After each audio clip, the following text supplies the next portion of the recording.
الحمدللہ رب العالمین والعاقبۃ للمتقین والصلاة والسلام علی سید الانبیاء والمرسلین وعلی آلہ واصحابہ اجمعین اما بعد فاعوذ باللہ من الشیطان الرجیم بسم اللہ الرحمن الرحیم والذی جاء بالصدق وصدق به اولئک هم المتقون آمنت باللہ صدق اللہ العظیم وصدق رسولہ النبی الکریم الامین ونحن علی ذلک لمن الشاہدین والشاکرین والحمد للہ رب العالمین الصلاة والسلام علیک یا سیدی یا رسول اللہ وعلی آلک واصحابک یا سیدی یا حبیب اللہ۔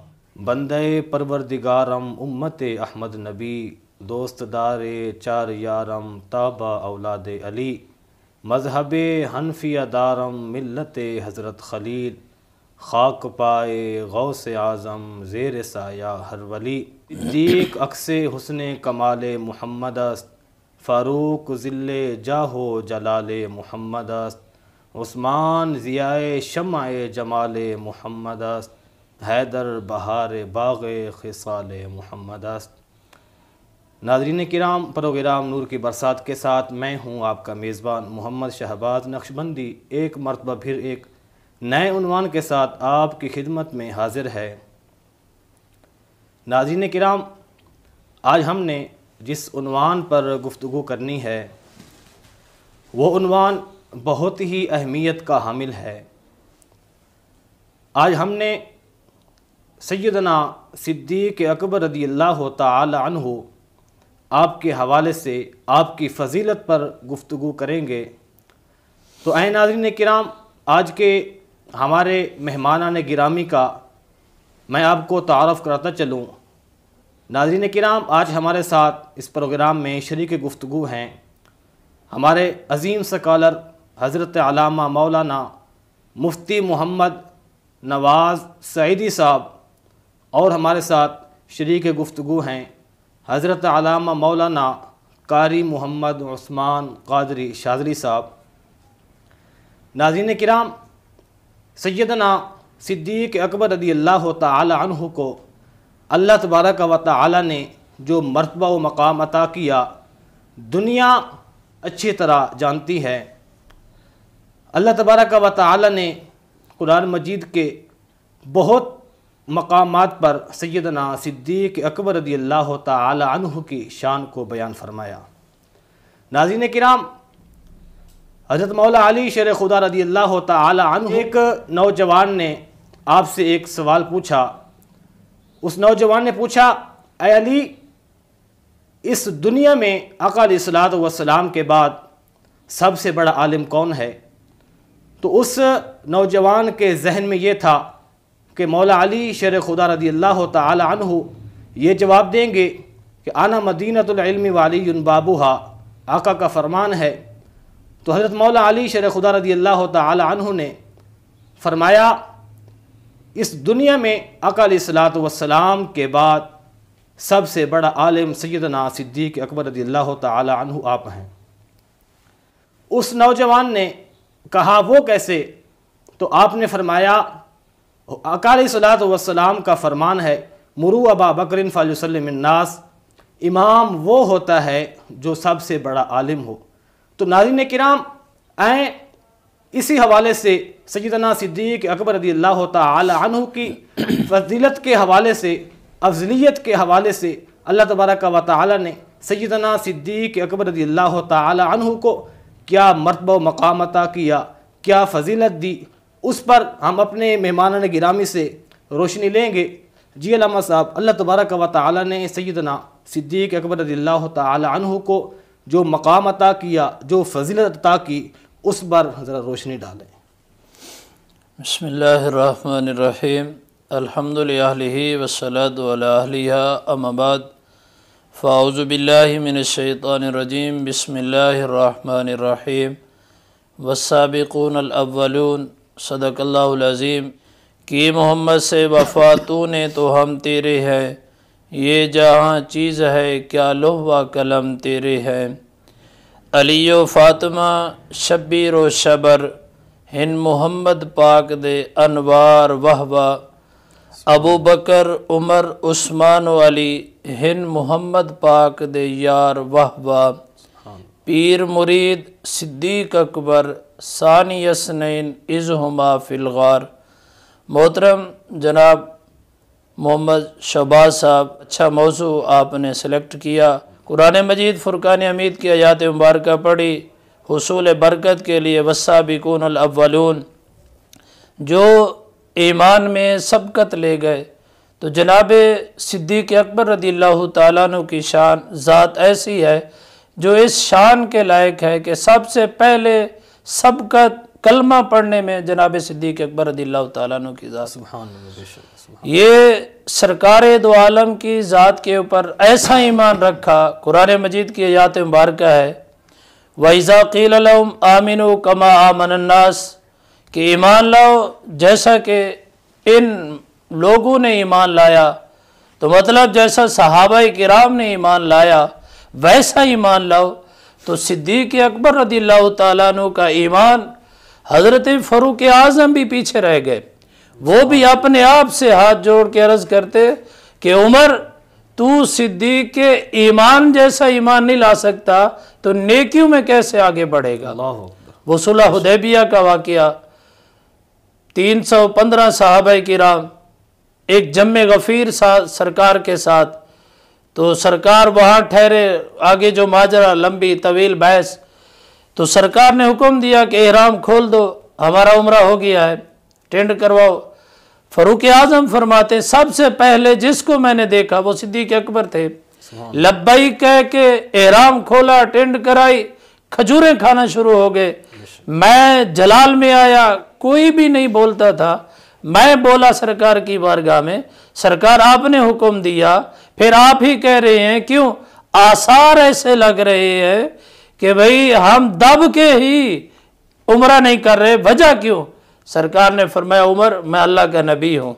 فرماتے پھر مجھے غصہ، وہ میرا جلال ٹھنڈا نہیں ہوا، میں جلدی دوڑا ابو بکر صدیق کے حجرے میں، تو فرماتے میں وہاں گیا، دیکھا ٹھنڈے مزاج سکون سے جناب ابو بکر صدیق رضی اللہ تعالیٰ عنہ کھجوریں کھا رہے ہیں، چہرے پہ مسکراہٹ ہے۔ تو میں نے پوچھا ابو بکر صدیق سے وہی انداز وہی سوال کہ ابو بکر یہ دین ہمارا حق نہیں ہے؟ فرمایا ہاں۔ فرمایا یہ اللہ کا نبی حق نہیں؟ فرمایا ہاں۔ فرمایا پھر دب کے کیوں ہم بیٹھ جائیں، کیوں ہم عمرہ نہیں کریں گے؟ فرمایا عمر اپنے غصے کو جلال کو ٹھنڈا کر، وہ اللہ کے نبی ہیں، جو حکم دیتے ہیں اللہ کی مرضی کے مطابق دیتے ہیں، جیسا رب ان کو فرماتا ہے ویسے فرماتے، وہ اللہ کے نبی ہے۔ عمر فرماتے میرا غصہ ٹھنڈا ہوا، میں باہر آیا، اپنے آپ سے کہنے لگا کہ ابو بکر صدیق کے ایمان کا مقابلہ نہیں کر سکتا، سرکار کی بات پہ لبیک کہتے ہوئے کسی بات کو ادھر ادھر نہیں دیتے، دل تسلیم کرے، عقل تسلیم کرے، کچھ بھی نہیں، جیسا سرکار فرما دیتے اس کے اوپر عمل کرتے۔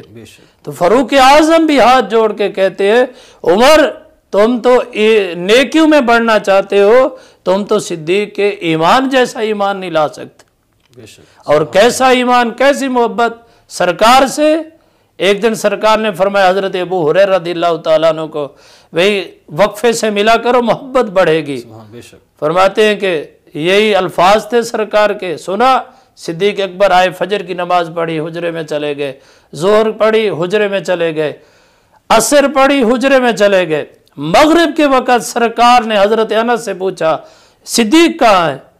تو فرمایا وہ تو اپنے گھر میں ہے۔ صدیق کہاں ہے؟ پوچھا، رہا نہیں گیا، کیفیت ایسی۔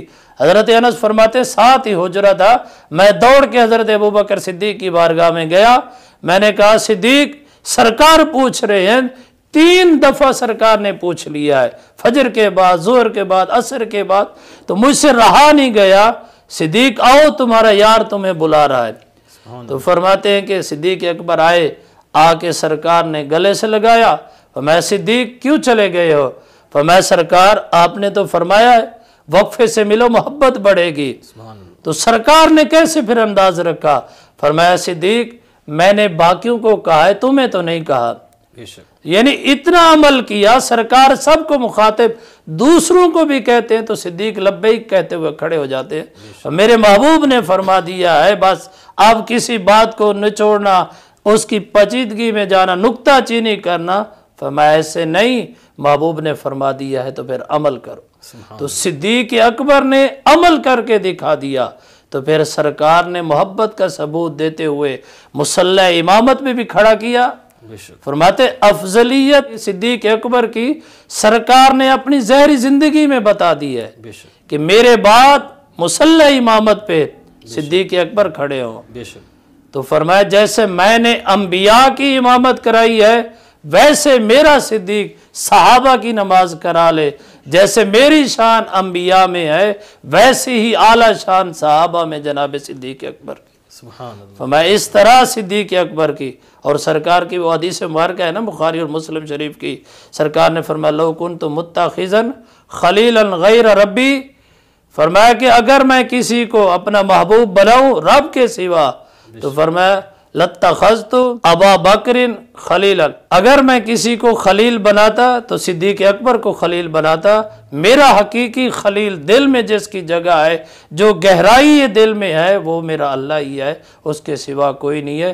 اگر میں خلیل بناتا تو صدیق اکبر کو بناتا۔ سبحان اللہ، ماشاءاللہ۔ جی ناظرین کرام، آپ نے سماعت فرمایا کہ بلا مفتی صاحب بڑی ہی علمی اور اعلیٰ گفتگو کر رہے تھے۔ دعا ہے کہ اللہ تبارک و تعالی قبلہ مفتی صاحب کے علم و عمل میں مزید برکتیں عطا فرمائے، علم اضافہ فرمائے۔ جی ناظرین کرام، سیدنا صدیق اکبر رضی اللہ تعالی عنہ کو اللہ تبارک و تعالی نے سب صحابہ سے افضلیت اور بڑا مرتبہ و مقام عطا کیا۔ اسی پر گفتگو ہم سنیں گے اپنے سکالر سے۔ میں گزارش کروں گا حضرت علامہ مولانا قاری محمد عثمان قادری شاذلی صاحب سے کہ آپ سیدنا صدیق اکبر رضی اللہ تعالی عنہ کی روحانی فضیلت کے حوالے سے گفتگو فرمائیں۔ جی علامہ صاحب۔ بسم اللہ الرحمن الرحیم۔ ثانی اثنین اذ ہما فی الغار، صدق اللہ العظیم وصدق رسولہ النبی الکریم۔ جیسا کہ علامہ صاحب نے ماشاءاللہ بڑی خوبصورت گفتگو فرمائی، اسی طرح حضرت سیدنا ابو بکر صدیق رضی اللہ تعالی عنہ صرف سیاسی اعتبار سے خلیفہ اول نہیں بلکہ روحانی اعتبار سے بھی خلیفہ اول ہیں، اور جس طرح کی روحانیت اللہ رب العالمین نے آپ کو عطا فرمائی کسی اور صحابی کو میسر نہیں آئی۔ ایک مرتبہ حضور علیہ السلام تشریف فرما ہے، حضور علیہ السلام نے ارشاد فرمایا کہ اچھے ایمان کی 360 خصلتیں ہیں، 360 خصلتیں ہیں، ان میں سے اگر کسی کے اندر ایک پائی جائے گی تو وہ جنت کے اندر جائے گا۔ تو حضرت سیدنا ابو بکر صدیق رضی اللہ تعالیٰ عنہ بھی تشریف فرما ہے، آپ سے رہا نہ گیا، عرض کی یا رسول اللہ کیا ان ایمان کی 360 خصلتوں میں سے کوئی ایک خصلت مجھ میں پائی جاتی ہے؟ تو حضور علیہ السلام نے ارشاد فرمایا کہ اے صدیق، ان 360 ایمان کی اچھی خصلتیں تمام کی تمام آپ کے اندر پائی جاتی ہیں۔ اب اس بات سے اندازہ لگائیں کہ سیدنا ابو بکر صدیق رضی اللہ تعالیٰ عنہ کی روحانیت کس قدر بلند و بالا ہے۔ اور اسی طرح ایک اور موقع پر جب فتح مکہ ہوا تو اس وقت حضور علیہ السلام نے حضرت علی المرتضیٰ شیر خدا رضی اللہ تعالیٰ عنہ کو حکم فرمایا کہ اے علی، میرے کندھوں پر سوار ہو جاؤ اور بتوں کو نیچے گراؤ۔ تو جب حضرت علی رضی اللہ تعالیٰ عنہ نے یہ بات سنی تو عرض کرنے لگے یا رسول اللہ آپ میرے کندھوں پر سوار ہو جائیں، آپ میرے کندھوں پر سوار ہو جائیں اور آپ بتوں کو گرا دیں۔ تو حضور علیہ السلام نے ارشاد فرمایا کہ اے علی، تم نبوت کا بوجھ نہیں اٹھا سکتے۔ اب دوسرے رخ پر دیکھیے کہ قرآن مجید کے اندر اللہ رب العالمین نے ہجرت کا واقعہ واضح طور پر، میں نے آیت مبارکہ بھی پڑھی، واضح طور پر ارشاد فرمایا۔ تو حضور علیہ السلام نے جب ہجرت کی تو اس وقت حضرت ابو بکر صدیق رضی اللہ تعالیٰ عنہ نے حضور علیہ السلام کو عرض کی یا رسول اللہ آپ میرے کندھوں پر سوار ہو جائیں۔ تو حضور علیہ السلام حضرت سیدنا ابو بکر صدیق رضی اللہ تعالیٰ عنہ کے کندھوں پر سوار ہوئے۔ حضرت ابو بکر صدیق رضی اللہ تعالیٰ عنہ کو یہ نہیں فرمایا کہ اے ابو بکر تم نبوت کا بوجھ نہیں اٹھا سکتے، بلکہ حضرت علی کو فرما رہے ہیں کہ اے علی تم نبوت کا بوجھ نہیں اٹھا سکتے۔ سبحان اللہ، اندازہ لگائیں کہ کیا مرتبہ و مقام ہے۔ اللہ رب العالمین نے سیدنا صدیق اکبر رضی اللہ تعالیٰ عنہ کو کیا شان عطا فرمائی ہے اور کیا روحانیت ہے۔ حضرت سیدنا ابو بکر صدیق رضی اللہ تعالیٰ عنہ کے متعلق بے شمار واقعات موجود ہیں۔ ایک مرتبہ حضور علیہ السلام تشریف فرما ہیں اور آپ نے اعلان فرمایا کہ جو نفع مجھے حضرت سیدنا ابو بکر صدیق رضی اللہ تعالیٰ عنہ کے مال نے دیا ہے، کسی صحابی کے مال سے مجھے اتنا نفع حاصل نہیں ہوا۔ تو اب اندازہ لگائیں اس بات سے کہ سیدنا صدیق اکبر رضی اللہ تعالیٰ عنہ کی شان کتنی بلند و بالا ہے۔ اگر ہم ساری زندگی بھی سیدنا ابو بکر صدیق رضی اللہ تعالیٰ عنہ کی شان کو بیان کریں تو ختم نہیں ہو سکتی۔ تو اللہ رب العالمین ہمیں صحابہ کرام علیہم رضوان کے نقش قدم پر چل کر زندگی گزارنے کی توفیق عطا فرمائے۔ وما علیہ الا البلاغ۔ جی ناظرین کرام، آپ نے سماعت فرمایا قبلہ علامہ صاحب ماشاءاللہ بڑی ہی علمی اور اعلیٰ گفتگو فرما رہے تھے۔ دعا ہے کہ اللہ تبارک و تعالی قبلہ علامہ صاحب کے علم و عمل میں مزید برکتیں عطا فرمائے۔ ناظرین کرام، اللہ رب العزت نے سیدنا صدیق اکبر رضی اللہ تعالی عنہ کو جو مقام عطا کیا وہ مقام کسی اور کو نصیب نہیں ہوا۔ افضل البشر بعد الانبیاء بالتحقیق، اللہ رب العزت نے سیدنا صدیق اکبر رضی اللہ تعالی عنہ کو انبیاء علیہ السلام کے بعد جو بڑا مرتبہ و مقام عطا کیا وہ سیدنا صدیق اکبر رضی اللہ تعالی عنہ کو عطا کیا۔ ناظرین کرام، چار پشتوں میں اللہ رب العزت نے سیدنا یوسف علیہ السلام کو نبی ہونے کا مقام عطا کیا، مرتبہ عطا کیا۔ حضرت سیدنا یوسف علیہ السلام، یوسف خود نبی، باپ یعقوب نبی، دادا اسحاق نبی، پردادا ابراہیم نبی۔ اسی طرح اللہ رب العزت نے سیدنا صدیق اکبر رضی اللہ تعالی عنہ کو چار پشتوں میں صحابیت کا مقام عطا کیا۔ خود صحابی، باپ صحابی، بیٹا صحابی، پوتا صحابی۔ وہ پیغمبر تو نہ تھا، پیغمبر جیسا لگتا تھا، وہ دریا تھا مگر گہرے سمندر جیسا لگتا تھا، ترستے تھے جنہیں چھونے کے لیے فرشتے، وہ مسجد کے محراب و منبر جیسا لگتا تھا۔ ناظرین کرام، سیدنا صدیق اکبر رضی اللہ تعالی عنہ کے جس عنوان کو، جس پہلو کو اٹھا کر دیکھیں وہ بڑا مرتبہ و مقام والا ہے، بڑی شان والا ہے۔ ناظرین کرام، اسی کے ساتھ ہمارے آج کے پروگرام کا وقت اختتام کو جا پہنچا۔ انشاءاللہ العزیز اگلی مرتبہ پھر ایک نئے عنوان کے ساتھ آپ کی خدمت میں حاضر ہوں گے۔ تب تک کے لیے اپنے میزبان محمد شہباز نقشبندی کو اجازت دیجیے۔ اللہ